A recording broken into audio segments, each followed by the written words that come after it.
Okay, welcome back mga scalper. Another technical analysis for BTC. And wag na nga nating patagalin pa.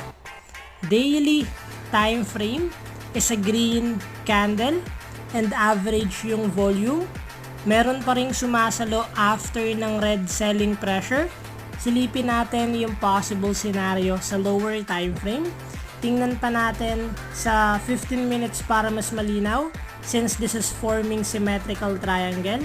Kung makikita natin, meron tayong trendline resistance dito since nauuntog yung mga candle dito. And currently, nagkakaroon ng breakout si BTC and nagpo-pullback. So what we expect, if babasagin nyo yung trendline resistance dito, possible it's only a continuation ng uptrend momentum since puro higher low to. And the moment na ma-break nyo yung trendline support natin, possible is magkaroon tayo ng sign of weakness sa buyer's momentum.